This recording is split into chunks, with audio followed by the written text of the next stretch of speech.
আপনি আর্মি থেকে যখন বরখাস্ত হলেন এবং যখন গুম হলেন, এর মাঝের যেই ৬ টি বা ৭ টি বছর ছিল ২০০৯ থেকে ২০১৬, আপনি আসলে কি নিয়ে ব্যস্ত ছিলেন? কি করছিলেন তখন?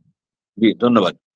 অত্যন্ত সুন্দর প্রশ্ন করেছেন। আমি সেনাবাহিনীতে আপনি জানেন নিশ্চয়ই সেনাবাহিনীতে আমাদের তো বিভিন্ন যে শিক্ষা প্রতিষ্ঠান থাকে, জি। ওগুলোতে কোনো স্থায়ী প্রশিক্ষক থাকে না, ইন্সট্রাক্টর থাকে না। আমাদের হুম, যারা বিভিন্ন ট্রেনিং এ 1st, 2nd হয়, তাদেরকেই পরবর্তীতে ওখানে পোস্টিং করা হয়।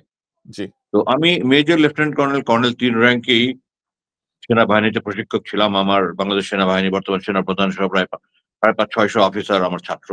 হুম, হুম, তো যারা এই ধরনের কাজ করে তাদেরকে সাধারণত ওই ক্যান্টনমেন্ট পাবলিক স্কুল, কলেজ এগুলো পরিচালনা পর্ষদের সাথেও জড়িত করে। হুম, হুম। যারা জেনারেলরা যারা আছেন তারা এই সমস্ত অফিসারদেরকে পিক করেন তারা যেহেতু নিজেরা ভালো প্রশিক্ষক সুতরাং তারা ওখানেও কাজ করতে পারবে। জি, আর আমার তো আপনি জানেন বোধহয় আমার বাবা, দাদা, আমার বাবার দাদা উনারা ২ জন শিক্ষক ছিলেন। ইট ইস ইন মাই ব্লাড। জি। তো যাই হোক আলহামদুলিল্লাহ আমি শিক্ষকতা খুব ভালো করেছি। তো এইজন্য ২০০০ সাল থেকেই মেজর অবস্থায় যখন আওয়ামী লীগ আমাকে আ মেজর থেকে লেফটেন্যান্ট কর্নেল পদোন্নতি বঞ্চিত করে রেখেছিল ১৯৯৬ থেকে ২০০১ পর্যন্ত। তখন আমার মেজর থেকে লেফটেন্যান্ট কর্নেল পদোন্নতি তারা আটকে রেখেছিল। হুম, হুম, ওই সময় আমাকে ১ম এ ২০০০ সালের ১ম দিকে আমাকে একটা ক্যান্টনমেন্ট পাবলিক স্কুল অ্যান্ড কলেজের সেক্রেটারি করা হলো।